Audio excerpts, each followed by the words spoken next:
Hello YouTube. Now this movie stars my all-time favorite actor, Robin Williams. Oh my god. This guy is a great actor. He was a great man in real life. He helped out a lot of people, which was really nice. So yeah.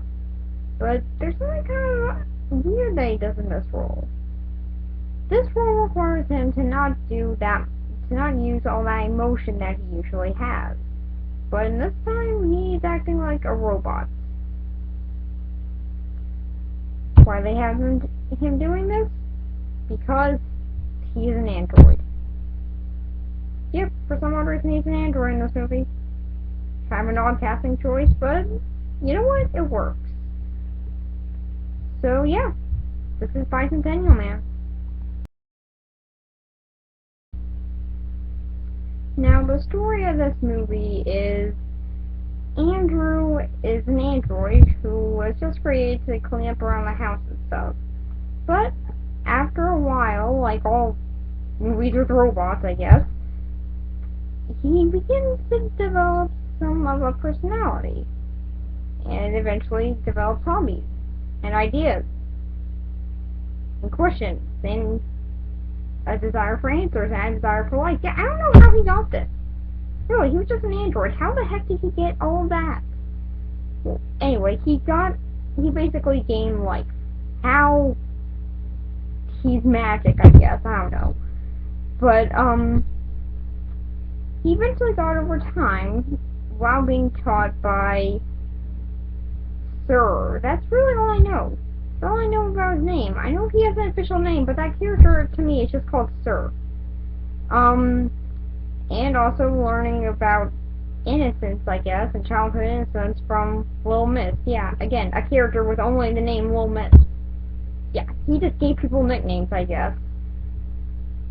But, and then there are also some people who never consider him a real person because he's a robot, so he's not technically a real person.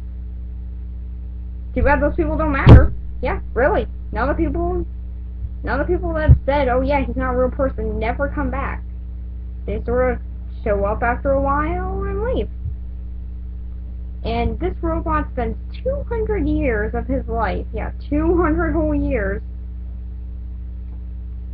of his life just trying to become a human. And in the end, he does reach that humanity that he's always been searching for and dies. Oh yeah, and guess when this movie takes place? This is just one more funny thing that I noticed. 2005! Yeah! We were supposed to have androids in 2005 according to this movie! Guess they got that wrong.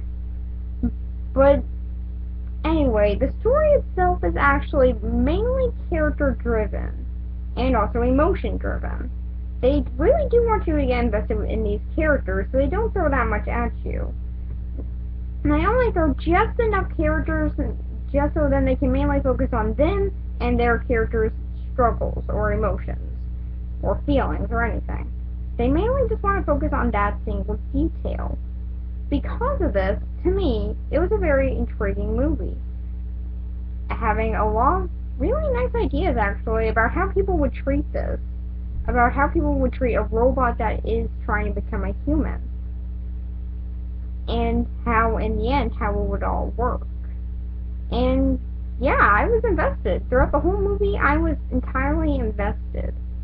Although, that's not what most critics thought. Most critics apparently didn't really like this movie, aside from some. And you know what? I don't get that. To me, it was a fun movie. I guess if they were just expecting more from Robin Williams being a freaking robot, and yeah, he does kind of underplay it. But still, he underplays it just a little bit. Still with some of that Robin Williams touch to it. And with him trying to be a person, oh my god, that is a lot of fun to watch, and I really do want to see him reach that goal. And in the end, when he finally does, I was happy for him. I was very happy. Although I must ask, how on earth did he die before his wife? I mean, yeah, he gets a wife in the end. Just yeah, spoiler, he gets a wife in the end. Guess no one saw that coming. But how did he die before his wife? Now, when he actually does get blood in him and actually does become a real human with organs and everything, then his robotic, the robot itself was like 100 years old. That's true, but his outsides were at least 40 years old.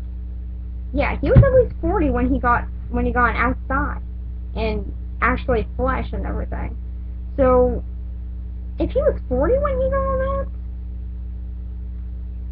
if he was at least 40 at that moment, how? And his wife was 70. How in the world did she die after him? I mean, oh my god. How did that happen? Can someone please explain that? Does anyone know? Sure, you could say, oh yeah, he was 100 when this happened, but still, his body was at least 40. How did that happen? Okay, well, I guess there could be some answers, like, okay, yeah, since he was 100 and stuff, when he actually did get the blood and everything, and that could have caused that, but to me, I don't see it. I just saw he was 40. So, how in the world did that work? I don't know, and frankly, it just kind of annoyed me. It was just kind of a nitpick. But really, this movie is very emotion driven and very character driven. So yeah, I'll talk more about them in the character part, but yeah, for the story, I really enjoyed it. It really had me invested, and I really want to see what happens to these characters. I wanted to see what they did. I was very curious as to what happened in the story, so for the story, I'm going to give it an 8 out of 10. Not the best story, and it is kind of cliche at points, because, I mean, it's a robot becoming a human. We've heard this before. This dates all the way back to Pinocchio. But the way that they do it, with it being in the future, I know, think about AI, but with it being in the future, it really, in a sort of future. Not like AI future, but just a kind of future. Just like a little bit of a distant future. Makes it a little bit interesting. And it is still a very fun movie. So now on to the characters.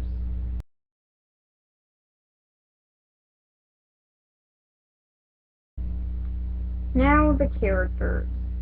Now, to me, these characters are either a hit or a miss. Well, let's start off with the star of the movie, Robin Williams. Yes, I still love this actor. He's a great actor. But, he kind of, like I said before in the story, he does kind of downplay it. Yeah, I don't know why, but his review, I mean, his acting in this, sorry, is kind of downplayed.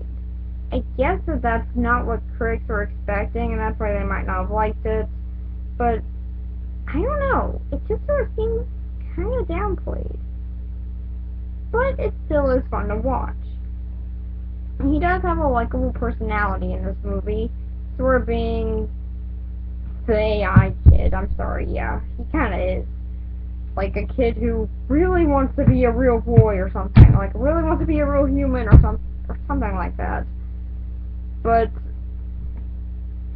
yeah, it just seems like they're kind of pushing. Oh yeah, he's gonna be a human by the end of this. I hope you get that. You better get that right.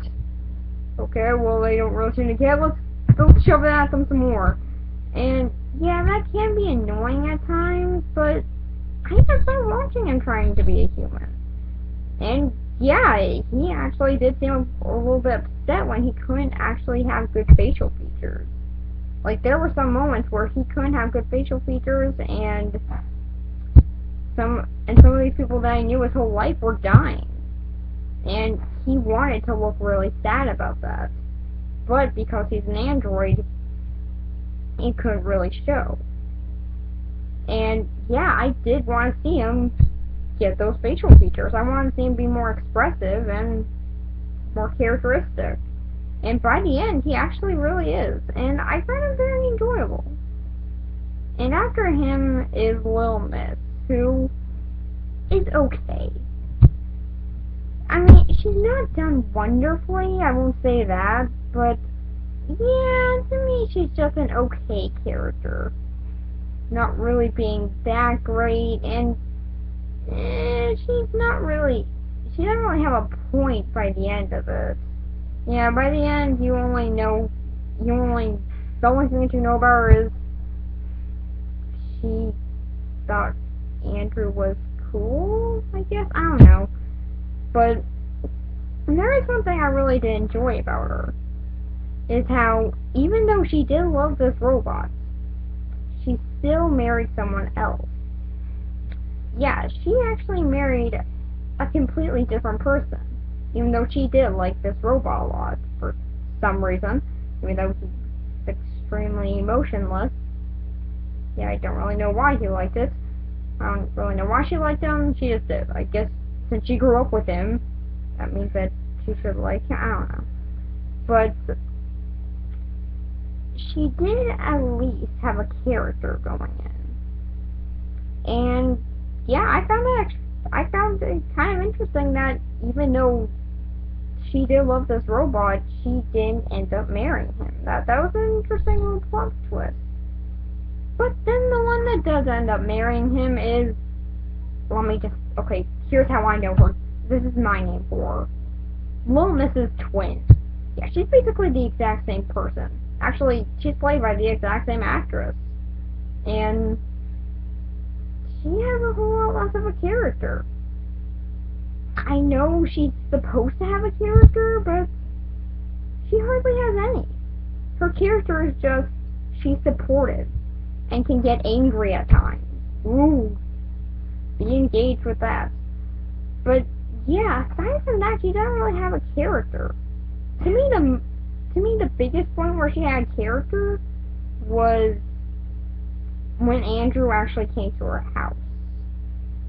Oh yeah, Andrew coming to her house somehow won her over. Yeah, really. Andrew just comes to her house and then automatically, boom, they're friends. I don't know how that happened, they just become friends. Guess they had a few conversations, and that means that, oh yeah, now they're friends. But, yeah, she kind of had character there. She talked about some of the stuff that she did for a job, and they talked about their likes or dislikes, I suppose they sort of did, and she kind of tried to help him feel more human, and she sort of became more open to him, which, yeah, I really did enjoy. I thought, okay, yeah, she's warming up to him. She didn't really like robots before. Yeah, there are characters in this movie that are just like, yeah, really, the characters in this movie, they either hate robots or love robots. That's really it. I don't get it. I don't get why it's like that, but it is. But yeah, I really did kind of enjoy her in that one scene. But after that, she kind of just lost all personality, and all I really saw in her was, oh, she's the girlfriend. Oh, look at her, she's the girlfriend. I hope that you get that now. No, we still don't get it. We gotta hammer that in some more. But yeah, that's really all I got from her. And then there's Sir, who, yes, I still don't know his name, but oh my gosh, I loved this character. He was very smart. He was very sophisticated, and he was very calm. And at times he could get angry. He was still human, and that showed off very well. Also, the fact that he was the very first human to actually try and teach Andrew things, that was really fun to watch. He was trying to teach him all this different stuff, while also trying to still keep him under his programming, which eventually became a little bit difficult. And I had fun watching him do that. It was a very fun character. That is until he kicks Andrew out. For some reason, I don't know why. He just says, "No, I don't like you anymore, Andrew." I don't really know why, I just don't. And ironically, Andrew's the last person he sees before he dies. Karma, I guess. But, after that, there's sort of just cutouts. Like, the mother, like, Sir's wife and Little Miss's sister. Oh my god, these characters are so annoying. They have no points. They don't come back. They could just made this movie without them, and I would have been perfectly fine with that. In fact, it might have even been better. Because, oh my god, they do nothing. They talk a little bit, they say they don't like the robot, and that's kinda it. End of them, I guess. But and then there's also this guy who you would think would be the villain, the guy who made Andrew, who just sort of does stuff. He kind of shows off being the villain and goes. That's really it. And there's also the scientist, who kind of like the same scientist that Ron Williams played in Flubber, but a little bit more enjoyable.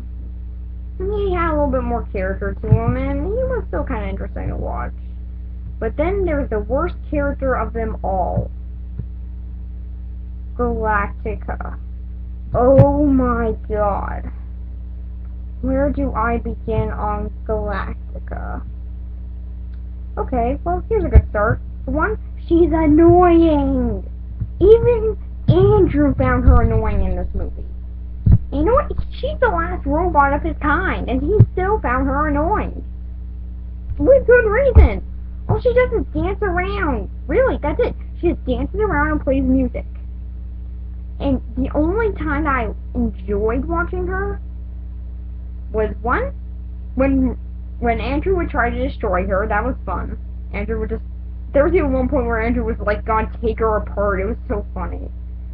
And two, at the end. Maybe that's just because she only has 3 lines, but yeah, there she's tolerable. But oh my god. The only point that I liked her was when she was sort of human. That was the point where she wasn't that annoying, but she sort of looked up to Andrew. Andrew was kind of like her hero in the end, and that was kind of interesting to watch. Like, oh yeah, and also she's going through the same thing that Andrew goes through. So they basically could just make a sequel about Galactica, but heck, who would watch that?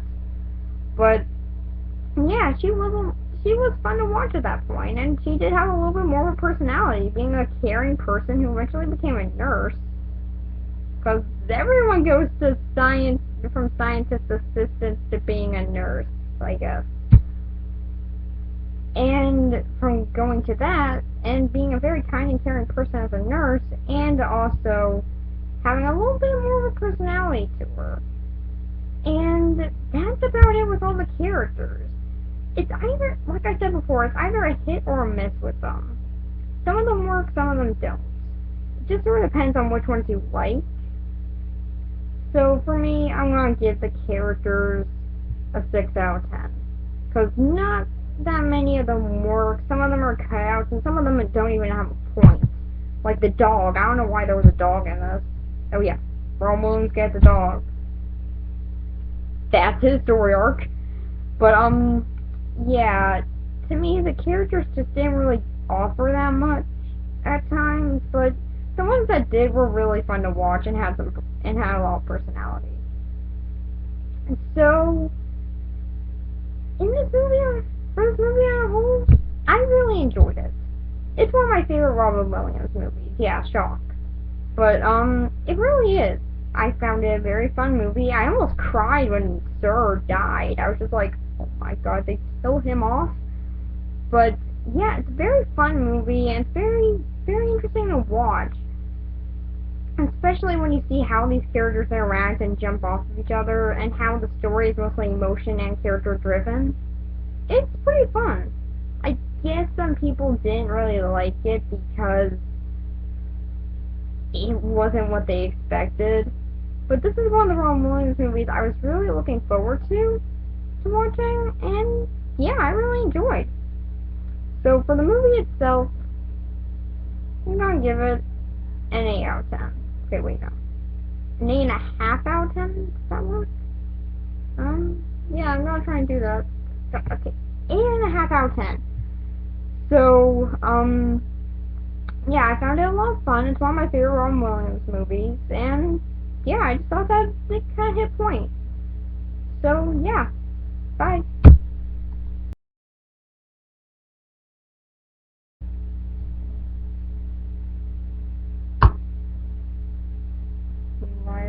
Oh yeah, I forgot to tell you guys what my next review would be. Um, there's gonna be something a little bit different with this one though. Yeah, my next review, I'm going to be doing it on a Thursday. Now, before you guys ask, I'm not changing my schedule. I'm gonna keep my reviews on Saturdays. But the reason why I'm changing it for this one day, because it's one of my favorites, not my favorite, which is Robin Williams, it's one of my favorite actors' birthday. That actor is Gene Wilder, who played Willy Wonka in Willy Wonka in the Chocolate Factory. Sorry, those names of both of those movies. Oh my god, I hate them. But I'm not gonna be reviewing that one. I'm gonna be reviewing his second biggest movie. So I'm not gonna. So and that one would be. Actually, no. I'm gonna keep it a mystery. Okay. If you guys want, you guys can try and guess what it is, because that would actually be kind of interesting to look at. Okay. Bye.